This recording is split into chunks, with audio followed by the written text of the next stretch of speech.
What if a tomb, sealed for over 4,000 years, held no body, only secrets? In the sands of Saqqara, archaeologists recently uncovered the final resting place of a man who held the lives of pharaohs in his hands.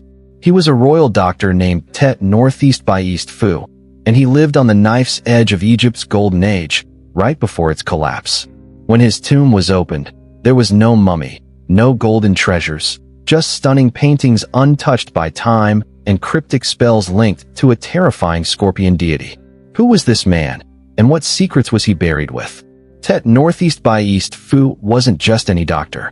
His tomb inscriptions revealed he held the title Conjurer of Serket, the goddess of scorpions who could both inflict and heal venomous bites.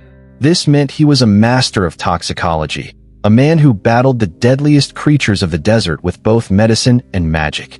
But that wasn't all. He was also the director of Medicinal Plants, a title so rare it had only been seen once before in all of Egyptian history. He was a master herbalist who understood the secrets of roots and oils, creating ointments, pills, and even anti-wrinkle creams. And to complete his extraordinary resume, he was the chief dentist, a specialist trusted with the teeth and jaws of the elite, a huge problem in an empire where sand-filled bread wore down enamel to the nerve. 3 incredibly rare titles for one man.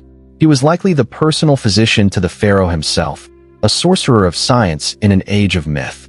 The story of this mysterious doctor is just one of countless secrets buried beneath the sands. If you're fascinated by uncovering the lost knowledge of the ancient world, make sure you subscribe and hit that notification bell. You won't want to miss the discoveries we're digging up next. Tete Nebe Fu's existence proves that ancient Egyptian medicine was a breathtaking blend of science and sorcery. They had specialized hospitals, performed surgeries with scalpels and forceps, set broken bones, and even built the world's first functional prosthetics, like a 3,000-year-old wooden toe that helped its owner walk again.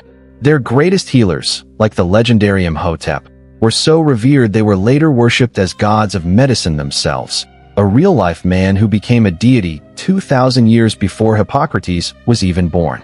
But their greatest medical art wasn't for the living, it was for the dead. The Egyptians perfected mummification not out of a morbid fascination, but a profound belief that the body had to be preserved for the soul's journey into the afterlife.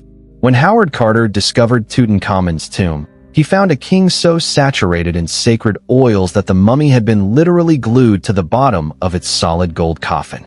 The heat and chemical reactions had nearly carbonized the body, forcing Carter's team to carefully chisel the boy king out piece by piece.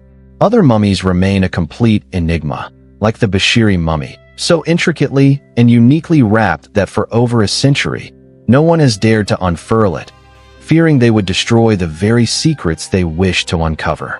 And while these healers and priests preserved the body, armies of engineers were busy building their eternal homes.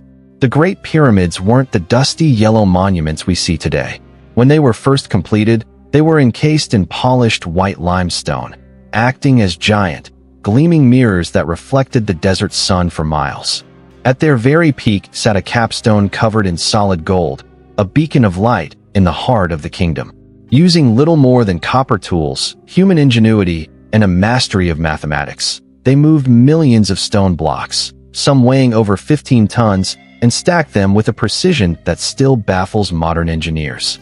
From the surgeon's scalpel to the pyramid's peak, the ancient Egyptians weren't just building a kingdom of stone.